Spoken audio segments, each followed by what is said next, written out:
우리 예수님을 믿는 사람에 대한 용어가 명칭이 여러 가지가 있죠. 그렇죠? 뭐 그리스도인, 또 예수님의 제자들, 또 성경의 신부로 우리를 얘기하는 경우가 있습니다. 저는 그 중에서도 가장 좋은 게 성도라는 그 표현이 저는 제일 좋은 것 같아요. 성도. 저는 가장 좋은 명칭이 저는 성도라고 생각합니다. 그 성도를 영어로 보면 세인트로 돼 있죠. 그렇죠? 세인트. 세인트는 우리가 잘 알고 있는 것처럼 거룩한 사람이죠. 세인트, 거룩한 사람. 그 원어로 보면 그것을 하기오스라는 단어를 사용하고 있는데 원래 의미는 구별되다는 뜻입니다. 구별되다라는 뜻이죠. 그래서 성경은 우리 그리스도인을 어떤 의미로 사용하고 있냐면 단지 행위가 거룩할 뿐만 아니라 근본적으로 구별된 사람들이라는 의미를 가지고 있습니다. 성경에 의하면 그리스도인들, 성도들은 하나님에 의해서 또한 하나님을 위하여 구별된 사람들, 성별된 사람들이라는 뜻을 가지고 있습니다. 성전에 쓰이는 그 물건들을 뭐라 그러죠? 성구라고 그러죠. 성구.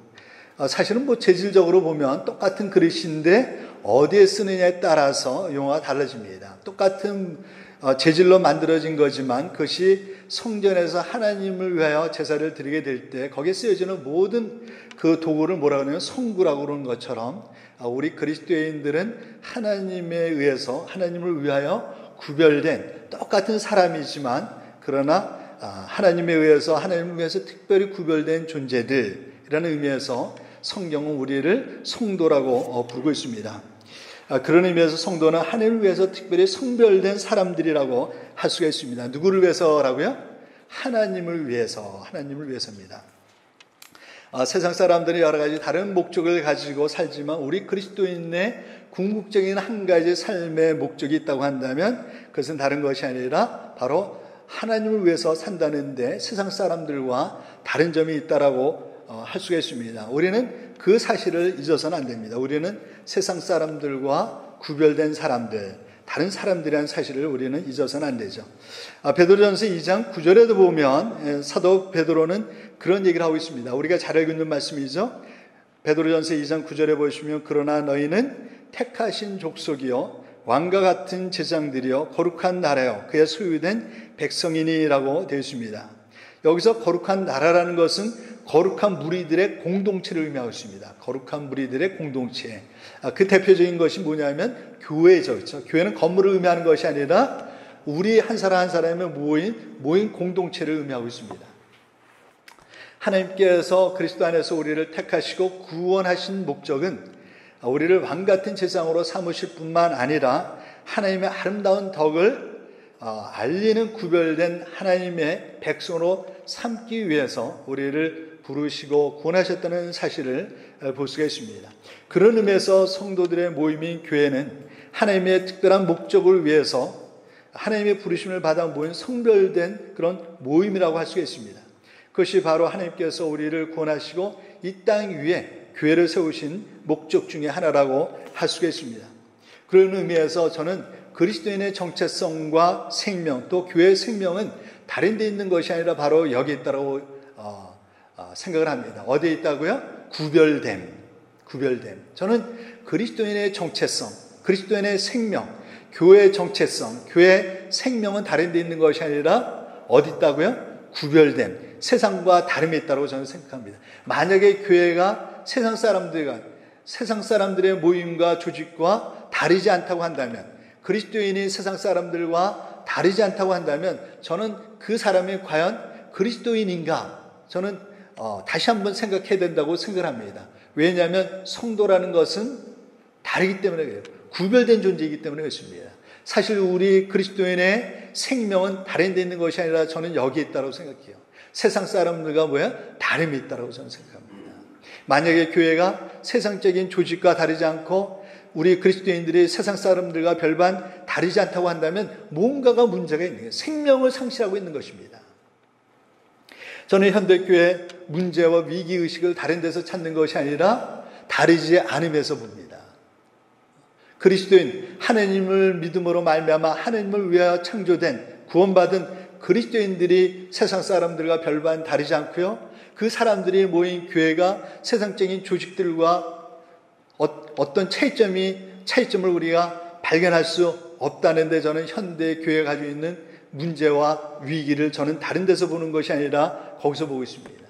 근데요, 정말로 세상 사람들과 달랐었고 또 세상 조직과 달랐던 교회를 우리는 사도행전 2장에서 발견할 수가 있습니다. 사도행전 2장에 보시면 거기 보시면요, 그 초대교회가 어떻게 부흥할 수 있었는지 이유를 거기서 잘 얘기를 하고 있습니다. 사도행전 2장 44절부터 47절에 보시면 믿는 사람들이 다 함께해서 모든 물건을 서로 통용하고 또 재산과 소유를 팔아 각 사람의 필요를 따라 나눠주며 날마다 마음을 같이하여 성전에 모이기를 힘쓰며 집에서 떡을 떼며 기쁨과 순전한 마음으로 음식을 먹고 하나님을 찬미하며 또 온 백성의 친송을 받으니 주께서 구원받는 사람들을 날마다 더하게 하시니라 라고 되어 있습니다. 여기 보시면 초대교회가 부흥했던 이유가 다른 데 있었던 것이 아니라 뭐예요? 여기 보시면 그 사람들은 초대교회 성도들은 핍박 가운데 있었음에도 불구하고 어떻게 했다라고 말씀하고 있습니까? 어려운 사람들을 도와주며 핍박 가운데서도 뭐가 있었습니까? 기쁨이 있었고요. 핍박 가운데서도 어려움 가운데서도 고난 가운데서도 그들에게는 여전히 뭐가 있었습니까? 찬양이 있었고요. 그 결과 어떻게 됐습니까? 초대교회의 모습을 보면서 주위 사람들이 뭐라 그랬다고 되어 있어요?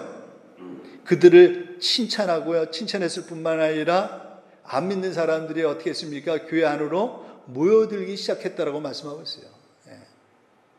왜 그들을 칭찬했을까요? 왜 모여들었을까요? 뭔가가 달랐기 때문에, 자신들과 뭔가 달랐기 때문에 그렇습니다. 만약에 그들의 모습이, 삶의 모습이, 그런 교회 모습이 세상적인 모임과 자신들의 모습과 별반 다르지 않았다고 한다면 그 고난받고 있는 그 교회 가운데 뭐토록 모였겠어요? 뭔가 교회는 세상에 줄 수 없었던 그런 모습들이 있었던 것입니다. 저도 그렇습니다. 저도 예수님을 믿게 된 이유가 다른 데 있었던 것이 아니에요. 제 아내 인도로 제가 예수님 교회를 다니기 시작했었는데 그때 마침 뭐가 있었냐면 청년부 수련회가 있었어요. 거기 갔어요. 가기 싫었는데 저희 아내가 수련회비를 내주겠다고 해서 갔습니다. 왜 갔냐면 한 가지 질문을 가지고 갔어요. 뭐냐면 그리스도인들이 과연 어떻게 살까? 그리스도인들이 어떻게 살까? 그것이 궁금했어요. 근데 가서 제가 놀란 게 뭐냐면 정말로 제가 살고 싶었던 삶을 저는 못 살았는데 그들이 살고 있더라고요. 와, 저렇게 내가 살고 싶었는데 나는 못 살았는데 그들이 살고 있는 모습을 보면서 저는 그때까지만 철저한 무신론자였댔어요. 뭐 교회를 다녀도 저는 뭐 예수님 믿으러 간 것이 아니라 그냥 약속 때문에 영화 한 편에 그 코가 깨가지고 어쩔 수 없이 교회 몇 번 다닌 거거든요. 뭐 하나님이 계신 거에 대해서는 기대도 하지 않았고 믿지도 않았어요. 근데요, 제가 그 수련회 가서 놀란 게 뭐냐면 제가 정말 그렇게 살고 싶었었는데 못 살았던 삶을 그들이 살고 있더라고요. 그러면서 제가 한 가지 생각한 게 뭐냐면 나는 지금까지 하나님이 없다라고 생각을 했는데 혹시 하나님이 계실지도 모르겠다. 그런 생각이 들더라고요. 그들을 보면서. 그래서 거기 전도사님께 물어봤어요. 전도사님, 혹시 나는 지금까지 하나님이 없다라고 철저하게 그렇게 믿고 있었는데 혹시 제가 잘못 생각했을지도 모른다는 생각이 들었습니다. 근데요, 만약에 정말로 하나님이 계시면 어떻게 할 수 있습니까? 그랬더니 그 전도사님이 저한테 그러면 성경을 읽어보라는 거예요. 성경을 보는 게 가장 빠르다고. 그래가지고 제가 돌아와가지고요, 창세기부터 그 요한계시록까지 4일 만에 읽었어요. 여러분, 창세기부터 요한계시록까지 쭉 읽으려고 그러면요, 며칠 걸리냐면 4일이 걸리더라고요. 4일. 예. 금식하면서. 예. 그러면서 정말로 제가 거기서 하나님을 만났어요. 내가 이스라엘 백성들처럼 죄인이었고, 그래서 왜 예수님이 하나님의 아들이신데 인간의 모습으로 오셨는지를 그때 깨달았어요. 만약에 제가 그 수련회 가가지고 그들의 모습이 제가 살고 있는 모습과 별반 다르지 않았다고 한다면 하나님에 대한 궁금증이 저는 없었을 거예요. 하나님에 대한 관심이 없었을 거예요. 뭐 그들이나 하나님 믿는다고 하는 사람이나 안 믿는 저나 뭐 별반 다른 사람인 게 다르지 않는데 제가 굳이 하나님을 믿어야 될 필요성이 있었겠어요. 근데 그들의 삶은 완전히 달랐어요. 제가 생각하는 거하고. 그것이 제가 예수님을, 하나님을 찾게 된 아주 중요한 계기였습니다. 이 초대교회가 그랬어요. 초대교회는 그랬습니다. 세상적인 사람들과 초대교회 성도들의 삶은 달랐고요. 핍박 가운데서 그들에게 여전히 기쁨이 있었고 찬양이 있었고요. 어려움 가운데 있었음에도 불구하고 어려움 가운데 있는 성도들에 대해서 무관심하지 않고 도와줄 수 있었고요. 그런 이유가 어디 있을까? 어떻게 그들은 그렇게 놀랍게 변화된 그런 세상 사람들과 다른 삶을 살 수 있었을까? 여러분 그 비결이 어디 있다고 생각하세요? 그 쉬운 게 아니거든요. 여러분 쉽습니까? 쉽지가 않은 거예요. 그렇죠? 자기도 힘들고 핍박 가운데 있고 예수님 믿는 것 때문에 어려움 가운데 있는데 어떻게 그 힘들고 어려움 가운데서도 여전히 기쁨이 있을 수 있고요. 찬양이 있을 수 있고요. 어려운 사람, 자기도 어려운데 어려운 사람을 도와줄 수 있었겠어요. 그게 쉬운 게 아니에요. 그들은 어떻게 그럴 수 있었느냐는 거예요. 우리도 그래야 되지 않겠어요? 그렇죠? 우리가 적어도 하늘을 믿는 자라고 한다면 뭔가 세상 사람들과 달라야 되고 구별된 것이 있어야 되지 않겠어요? 그들은 그렇게 살 수 있었는데 왜 우리는 그러지 못할까? 죄송합니다. 우리가 아니죠. 그렇게 사시는 분들도 많이 계세요. 그렇다고 한다면 그 비결이 어디 있는가 하는 거죠. 만약에 내가 그런 삶을 살지 못하고 있다고 한다면 그 이유가 어디 있는지, 내가 왜 또 하나는 왜 우리가 그렇게 살아야 되는지에 대한 이유를 우리는 알아야 될 필요가 있어요. 그렇지 않습니까? 왜 우리가 그렇게 세상 사람들과 다르게 살아야 되는가? 그 사람들은 어떻게 그렇게 다른 삶을 살 수 있었는가 하는 것이죠. 그 사람들은 태어날 때부터 우리랑 달라서 그럴까요? 그렇지 않습니다, 여러분. 우리는 사도 바울을 생각하면 사도 바울은 뭔가 우리와 다른 사람이라고 생각할 수 있을지 모르지만 사도 바울은 자기가 태어날 때부터 우리들과 다르기 때문에 그렇게 살 수 있었다라고 얘기를 하지 않습니다.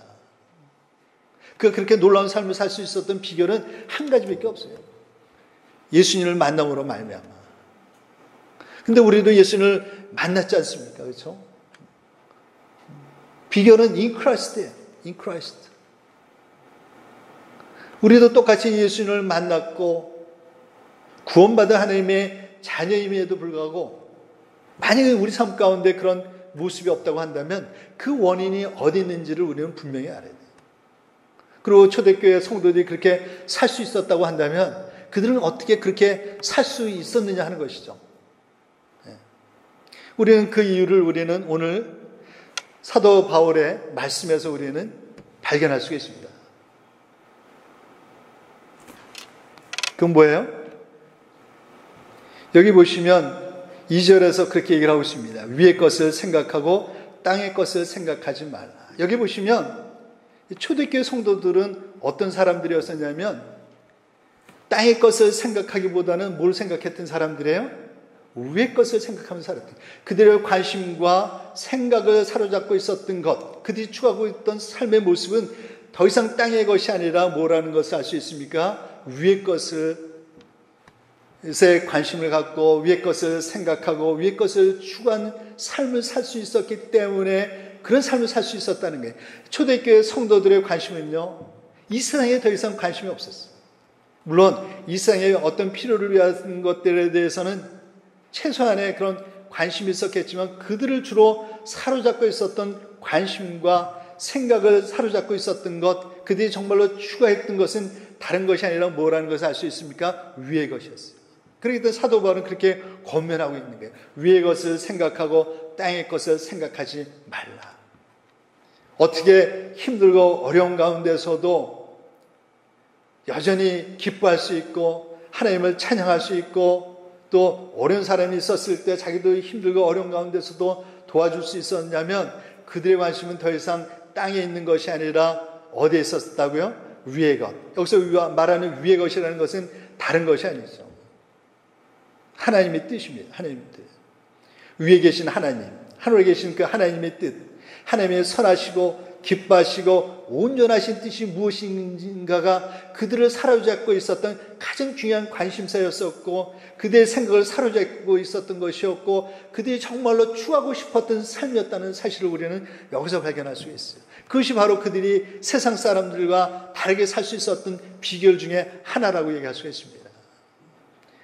우리의 생각을 사로잡고 있는 것이 뭘까요? 우리도 과연 정말로 우리 관심과 우리의 생각을 사로잡고 있는 것이 여러분 세상적인 것이 아니라 정말로 하나님의 뜻입니까?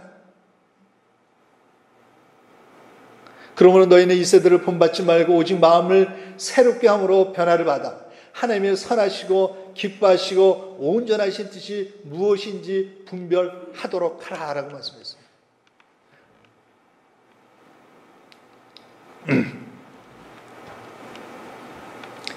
또 하나 여기서 우리가 볼 수 있는 것은 뭐냐면 사람이 바뀌었다는 거예요. 사람이 바뀌었다는 거예요. 왜 우리가 땅의 것을 추구하지 않고 하늘의 것, 하나님의 뜻이 우리의 삶의 목표가 되어야 될까요? 왜 그래서 세상 사람들과 다른 삶을 살아야 될까요? 여기 보시면 3절과 10절에 보시면 그 이유는 다른 데 있는 것이 아니라 우리가 새 사람이 되었기 때문이라고 그래요. 사람이 바뀌었다는 거예요. 사람이 바뀌었다는 거예요. 3절에 보시면 이는 너희가 죽었고 10절에 보시면 새 사람을 입었으니 라고 되어 있어요.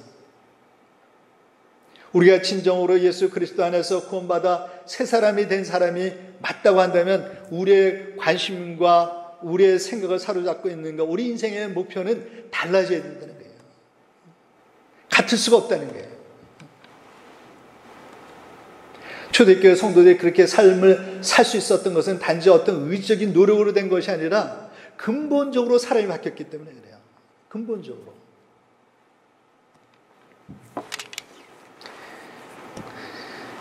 우리 연어에 대해서 우리는 잘 알고 있지 않습니까? 그렇죠? 회귀성 동물이잖아요. 그렇죠? 저는 그 연어를 보면 참 신기한 것 같아요. 연어는요, 자기가 태어난 곳에 아래서 부화가 되면 어디를 향해서 가냐면 이제 바다를 향해서 가잖아요. 그렇죠? 바다를 가지 않습니까? 거기서 보통 한 3년 정도를 보낸대요. 그래서 이제 성어가 되면 이제 산란기가 되면 자기가 태어났던 곳으로 가죠. 근데 저는 지금까지도 과학자들은요, 어떻게 해서 그 연어가 자기가 태어났던 곳으로 갈 수 있는지를 아직도 발견을 못했어요. 여러 가지 이론이 있는데 아직도 그게 정확하지가 않습니다. 여러분 한번 생각을 해보세요. 어렸을 때 자기가 떠나왔는데 3년이 지나서 커졌을 때 자기가 태어난 곳으로 돌아간단 말이에요. 어떻게 돌아갈까요? 참 그걸 보면 하나님이 기가 막히게 만들어 놓으신 것 같아요. 그래가지고 그 산란기가 되면 이제 그 연어는 자기가 태어난 곳을 정말로 하나님의 은혜 가운데 가게 되죠. 가다 보면 뭐를 만납니까? 알래스카 연어라든지 캐나다에 있는 그 연어들은요, 가다 보면은 폭포를 만나는 경우가 많대요. 근데 그 폭포가요, 몇몇 회 이렇게 낮은 폭포가 아니라 어떤 경우는 10m가 넘는 그 폭포를 만날 때도 있대요. 근데 놀라운 것은 뭐냐면 그 10m가 넘는 폭포조차도 연어들은 거슬러 올라간다는 거예요. 여러분 한번 생각해 보세요. 10m면 물살이 얼마나 세겠어요. 근데 그거를 연어가요, 거슬러 올라간다는 거예요. 얼마나 죽을 힘을 다해야 돼요. 보면요, 첫 번째 성공하는 연어도 물론 있겠지만 수많은 반복을 통해서 올라갑니다. 첫 번째 시도에다가 안 되면 포기하지 않아요. 2번 하고 2번에서 안 되면 3번 하고 죽을 때까지 해요. 죽을 때까지.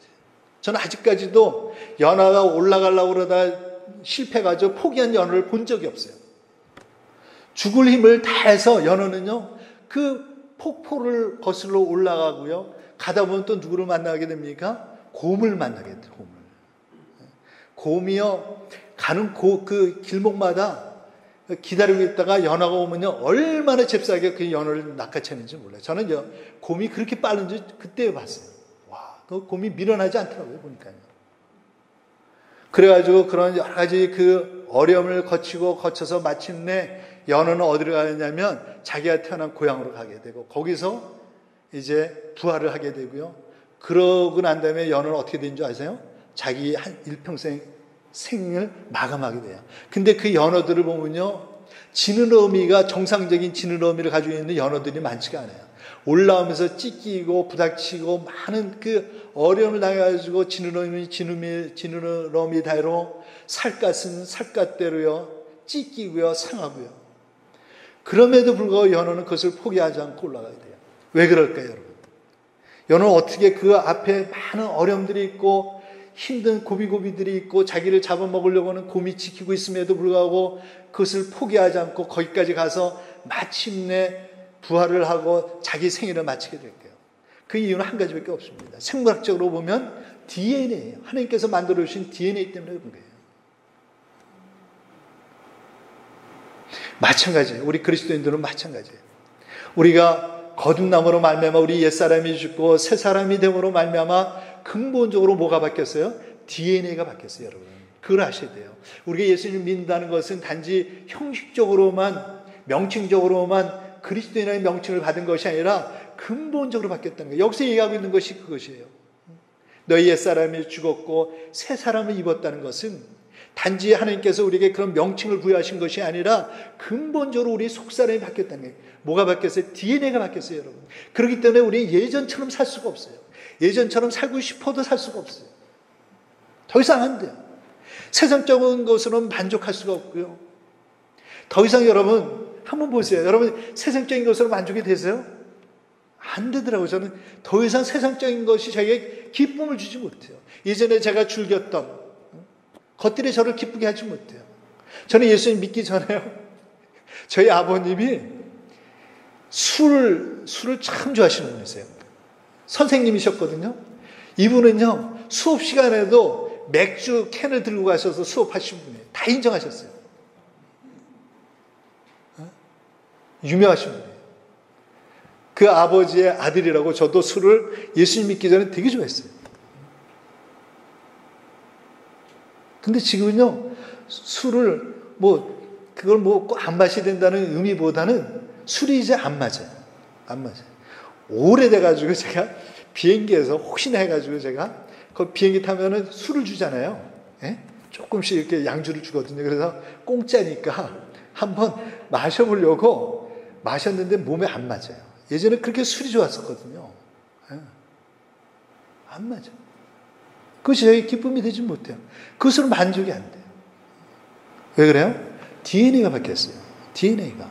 속사람이 완전히 바뀌었어요. 왜 우리가 더 이상 세상 사람들과 똑같은 삶을 살 수 없느니까. 근본적으로 우리 DNA가 바뀌었기 때문에. 속사람이 하나님께서 우리 속사람을 바꿔주셨기 때문에 그래요. 우리가 그 사실을 잊어서는 안 돼요. 우리 속사람이 바뀌었다는 것. 우리가 삶이 바뀌었다는 것. 새 사람이 되었다는 사실을 우리는 놓쳐서는 안 됩니다. 또 하나는 뭐예요? 소속이 바뀌었어요. 소속이 바뀌었어요. 3절에 보시면 이는 너희가 죽었고 너희 생명이 그리스도와 함께 하나님 안에 감춰졌음이라 라고 얘기를 했어요. 여기서 너희 생명이 그리스도와 함께 하나님 안에 감춰졌다는 것은 지금 우리는 땅에 살고 있지만 우리의 참 생명은 어디 있다는 게 하나님 안에 하나님이 계신 곳에 있다는 거예요. 예수 그리스도와 함께. 이것을 좀 더 구체적으로 설명하고 있는 말씀이 에베소 2장 6절입니다. 이것이 무엇을 의미하고 있는가? 에베소 2장 6절에 보시면 또 함께 일으키사 그리스도 예수 안에서 함께 하늘에 앉히시니라고 되어 있어요. 우리는 지금 이 땅 가운데 살고 있지만 참된 우리의 생명은, 참된 우리의 모습은 어디 있다는 거예요? 우리의 진짜 모습, 우리의 참된 생명은 어디 있다는 게 하나님께 있다는 거예요. 누구와 함께? 예수 그리스도와 함께. 여러분 이것을 잘 생각하셔야 돼요. 우리는 지금 두 발로 이 땅 가운데 디디고 이 땅 가운데 살고 있지만, 그래서 마치 우리는 이 땅 가운데 속해 있는 사람들처럼 살고 있지만 참된 우리의 생명과 우리의 참된 모습은 어디 있다고요? 하나님께 있다는 거예요. 하나님께 있다는 거예요. 그렇기 때문에 실제적으로 우리의 소속은 더 이상 이 땅이 아니라 어디 있습니까? 하나님께 있다는 사실을 우리는 놓쳐서는 안 돼요. 그래서 사도 바울은 빌립보서 3장 20절에서 뭐라고 얘기를 하고 있습니까? 그러나 우리의 시민권은 하늘에 있는지라. 사도 바울이 얘기하고 있는 것이 그거예요. 우리가 이 땅 가운데 두 발을 디디고 살고 있지만 그러나 실제적인 우리의 소속은 이 땅이 아니라 어디라는가? 하나님 나라는 거예요. 우리의 소속이 바뀌었어요. 우리가 이 땅에 소속되어 있는 자가 아니라 하나님 나라에 소속되어 있는 사람이기 때문에 더 이상 이 땅에 소망을 두고 이 땅 가운데 우리가 이 땅을 추구하며 살아서는 안 된다는 것이죠. 그것이 바로 우리가 이 땅에 사는 사람과 다른 삶을 살아야 되는 이유인 것을 우리는 발견할 수가 있습니다. 또 하나 우리가 오늘 본문에서 발견할 수 있는 것은 우리의 소망이 바뀌었다는 거예요. 우리의 소망이. 여기 보시면 4절에 보시면 그렇게 말씀하고 있죠. 우리 생명이신 그리스도께서 나타나실 그때 너희도 그와 함께 영광 중에 나타나리라. 여기 보시면 우리의 참된 소망이 뭐라는 것을 말씀하고 있습니까?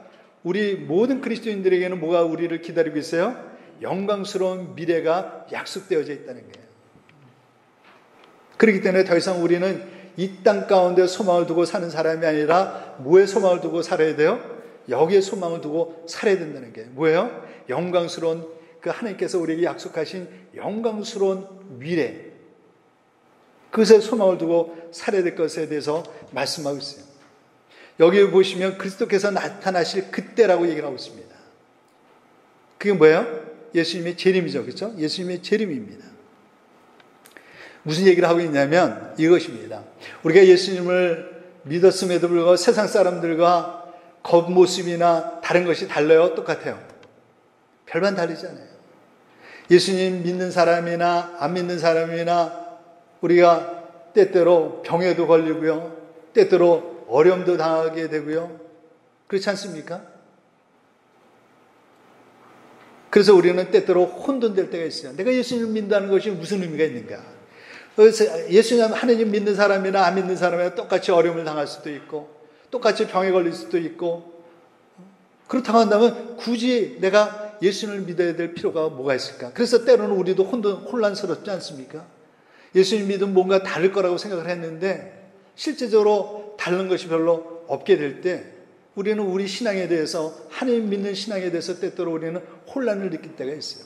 근데 여기 보시면 그 이유를 말씀하고 있어요. 왜 그렇습니까? 숨겨져 있기 때문에 그래요. 우리의 참된 생명과 우리의 참된 모습이 숨겨져 있기 때문에 그래요. 그래서 겉으로 보기에는 하나님을 믿는 사람과 믿지 않는 사람의 별반 구별이 되지가 않는 거예요. 똑같은 거예요. 어려움을 당할 때 같이 어려움을 당할 수도 있고 병에 걸릴 수도 있고 그렇다는 거예요. 근데 사도 바울은 그 이유가 다른 데 있는 것이 아니라 뭐라고요? 숨겨져 있기 때문에. 어디요? 하나님께 숨겨져 있기 때문에. 근데 그것이 언제 나타난다고요? 예수 그리스도께서 재림하실 때. 예수 그리스도께서 재림하실 때 그때 비로소 우리는 하나님 믿는 자와 믿지 않는 자의 영광이 얼마나 다른지를 비로소 알 수 있다는 거예요. 여러분은 예수님의 변화산 사건을 기억하시죠? 그렇죠? 예수님은 어떤 분이셨습니까? 하나님의 아들이셨어요. 근데요, 예수님이 이 땅 가운데 인간으로 오셨을 때 예수님은 하나님의 아들이셨기 때문에 세상 사람들과 달랐습니까? 같았습니까? 똑같으셨어요. 똑같이 어린아이로 태어나시고 똑같이 다른 사람처럼 성장하시고요. 그 키와 지혜가 똑같이 자라가셨고요. 똑같은 어려움을 당하셨고요. 핍박을 당하셨고요. 만약에 예수님이 하나님의 아들로 이 땅 가운데 인간으로 오셨기 때문에 머리에 후광이 있었다고 한다면 사람들은 금방 알아봤겠죠. 그렇죠? 아, 저분은 뭔가 달라. 근데 예수님의 후광이 있었어요? 없었어요? 없었어요. 인간적으로 보면 똑같았어요. 믿는 다른 사람이나 예수님과 똑같았어요. 근데 그것이 예수님께서 자기가 누구인지를 한번 보여준 사건이 있었는데 그것이 변화산 사건이에요. 변화산 사건에서 예수님께서는 제자들에게 처음으로 자기가 하나님의 아들 되신 모습을 보여주셨습니다. 우리도 마찬가지예요, 여러분. 우리의 참된 생명과 참된 모습은 지금 감춰져 있습니다. 그래서 세상 사람들과 별반 다르지 않아요. 근데 그 모습이 언제 나타난다고요? 예수 그리스도께서 재림하시는 날, 그때 분명히 우리는 하나님 믿는 사람과 믿지 않는 사람이 확연하게 구별되는 그때가 있어요. 그것이 바로 어느 때냐면 예수님께서 재림하시는, 우리의 정말 참된 소망이 있다고 한다면 다른 때가 아니에요. 예수 그리스도께서 재림하시는 날, 영광스럽게 예수님과 함께 변화될 우리의 모습. 여러분, 그때가 기대가 돼서 그때를 소망하고 계세요? 초대교회 성도들이요, 죽음 앞에서도 그렇게 담대할 수 있었던 것은 다른 데 있었던 것이 아니에요. 예수님께서 재림하시는 날, 지금 내가 힘들고 어려움 가운데 있지만 하나님께서 약속하신 그 약속의 날, 영광스러운 모습으로 드러날 그때가 있었기 때문에 초대교회 성도들은요, 힘들고 어려운 그 모든 것들을 극복하고 승리할 수 있었다는 사실을 우리는 알 수가 있습니다.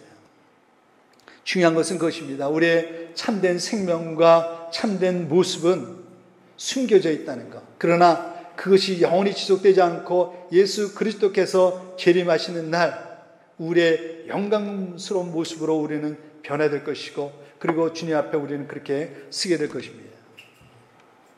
세상 사람들은 땅에 보이는 것이 전부이기 때문에 어떻게 해서든지 이 땅 가운데서 잘 살아보려고 애를 쓰지만, 그래서 어떻게 해서든지 출세하고 성공해서 사람들에게 인정받고 싶은 것이 전부이지만, 그러나 우리 그리스도인들은 이 세상이 이제 전부가 아님을 너무나도 잘 알고 있습니다. 그러기에 우리는 세상 사람들처럼 세상 것에 만족하며 살 수 없는 존재들이에요. 만약에 그런 사실을 알면서도 세상 사람들처럼 세상 것으로 만족하여 산다고 한다면 그런 사람은 우리는 어리석은 사람이라고 얘기할 수밖에 없어요. 그렇지 않습니까? 이 세상이 전부가 아닌데 만약에 이 세상이 전부인 것처럼 산다고 한다면 그 사람은 정말로 어리석은 사람이라고 얘기할 수가 없습니다. 그래서 사도 바울은 우리에게 그것을 일깨워주고 있어요. 3절과 4절에 보시면 이는 너희가 죽었고 너희 생명이 그리스도와 함께 하나님 안에 감춰졌습니다. 우리의 생명이신 그리스도께서 나타나실 그때 너희도 그와 함께 영광 중에 나타나리라. 너희가 지금은 세상 사람들과 믿지 않는 사람들과 별반 다르지 않는 것처럼 보이고 또 세상 사람들이 당하는 고난보다 더한 고난을 어려움을 당하고 있지만, 그러나 우리에게는 뭐가 기다리고 있다고요? 예수 그리스도께서 재림하시는 날 하늘 앞에 감춰졌던 그 영광스러운 참된 생명과 모습으로 우리도 변화되고 새로워질 것, 그 소망 가운데서 우리는 그것을 능히 극복할 수 있다는 것을 말씀하고 있습니다. 그때가 되면요, 불확실성의 안개는 거치고 의심과 어둠의 시간은 끝이 날 것입니다. 그때가 되면 더 이상 우리에게 믿음도 필요가 없어요. 우리가 눈으로 직접 볼 것이고 우리가 그렇게 우리 자신이 그렇게 변화될 것이기 때문에 그렇습니다. 일부러 믿으려고 하지 않아도 자동적으로 우리가 보고 듣고 믿게 될 것입니다. 그런 영광스러운 자리에서 우리는 영원히 주님과 함께 살 것을 성경은 말씀하고 있어요. 이것이 우리가 가져야 될 궁극적인 소망인 것을 사도 바울은 우리에게 일깨워주고 있습니다. 그러므로 이 세상을 전부이자 마지막으로 생각하며 여기에 마음을 다 쏟고 사는 세상 사람들과 예수 그리스도와 함께 우리의 생명과 영광이 나타날 그날에 대한 소망을 가지고 사는 우리 그리스도인과는 도저히 같을래야 같을 수 없다는 것이 사도 바울의 말씀의 요지입니다. 그렇기 때문에 우리 그리스도인들은요, 비록 세상에 살지라도 어떻게 해요? 세상을 인생의 목적으로 삼고 추구하기보다 하나님 나라를 생각하고 하나님의 선하신 뜻을 따라 사는 사람이 되야 될 것을 사도 바울은 우리에게 권면하고 있습니다. 이것이 바로 사도 바울이 우리에게 얘기를 하고 있는 그리스도인의 정체성이요, 우리 그리스도인의 가치관이요, 우리 그리스도인의 목표가 되야 될 것을 말씀하고 있습니다. 저는 저와 여러분이 정말로 우리 인생에 우리가 왜 세상 사람들과 그렇게 똑같이 살아서는 안 되는가를 늘 기억하면서 세상 사람들과 구별된 삶을 살 수 있는 저와 여러분이 되기를 바랍니다. 기도하시겠습니다.